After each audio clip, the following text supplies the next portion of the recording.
आम्ही सर्व नागरिक श्रीगोंदा लोखंडेवाडी येथील रहिवासी आहोत।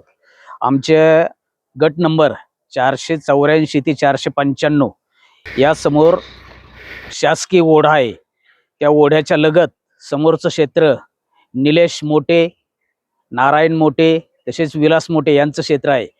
त्यांचं क्षेत्राचं हद्द संपल्यानंतर शासकीय ओढा आहे। ओढ्याच्या नंतर सार्वजनिक रोड आहे आणि रोडच्या नंतर आमचे क्षेत्र चालू होते। तर आमचं क्षेत्राच्या नंतर रोड आणि रोडच्या आणि त्यांच्या क्षेत्राच्या मध्ये शासकीय ओढा आहे।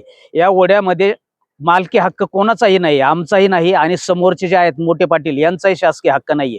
तरी पण समोरच्यांनी त्या शासकीय ओढ्यामध्ये एक पाईप टाकून पूर्ण ओढा बंद केलेला आहे आणि त्या ओढ्याची रुंदी साधारणतः 100 फूट रुंद आहे।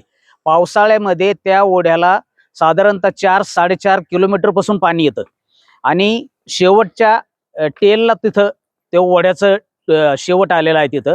त्यामुळे सर्व पाणी मिळून त्या ओढ्यात येतं। 100 फूट ज्याची रुंदी आहे ओढ्याची, पावसाळ्यात त्याच्यामध्ये पाणी बसत नाही त्या ओढ्याचं, सर्व शेतात इकडे तिकडे पसरतं आणि यांनी फक्त एक नळी टाकली आणि पूर्ण शासकीय ओढा बंद केलाय।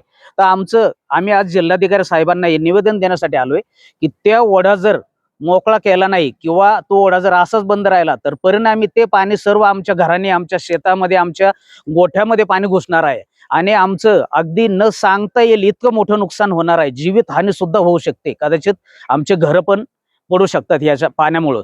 तरी शासनाला आम्ही तहसीलदार साहेबांना निवेदन दिलेलं आहे। त्यांनी फक्त तारखा दिल्या आणि फक्त पुढे कारवाई करू इथपर्यंत चाललंय। आज पावसाचे दिवस तोंडावर आलेले आहेत आणि जर तो ओढा मोकळा केला नाही तर आमचं अगदी किती न सांगता येईल इतकं मोठं नुकसान होणार आहे।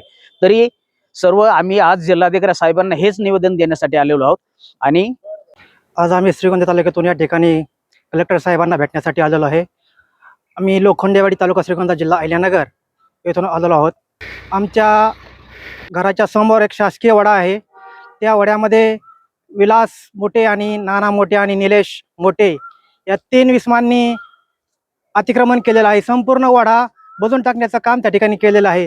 त्या ओढ्याला कमीत कमी 5 ते 6 किलोमीटर पासून पाणी येत आहे आणि ते संपूर्ण ओढा बुजवून टाकण्याचं काम त्यांनी केलेलं आहे आणि ते पाणी उद्या एक 10-15 दिवसामध्ये पाऊस येण्याची शक्यता आहे आणि ते संपूर्ण पाणी आमच्या घरामध्ये घुसणार आहे। आमच्या शेतीचं नुकसान, जनावरांचं, सर्वांचं नुकसान त्या ठिकाणी होणार आहे। श्रीगोंद्याचे तहसीलदार सचिन डोंगरे यांना आम्ही 6 ते 7 वेळा भेटलो पण त्यांनी कुठलीही कारवाई केलेली नाही। त्यांनी फक्त आम्हाला आश्वासन दिलं, तारखा दिल्या, प्रत्येक तारखेला आम्ही त्या ठिकाणी हजर राहिलो पण कुठली त्यांनी भाग्याची मोठी भूमिका अशी घेतलेली नाहीये। आम्ही प्रथमतः त्या तहसीलदार साहेबांचा निषेध करतो आणि जर 8 दिवसात त्यांच्याकडे कारवाई नाही झाली तर कलेक्टर साहेब ऑफिस या ठिकाणी आम्ही आमरण उपोषण करणार आहेत कुटुंबासहित। याची सर्व प्रशासनाने नोंद घ्यावी। धन्यवाद।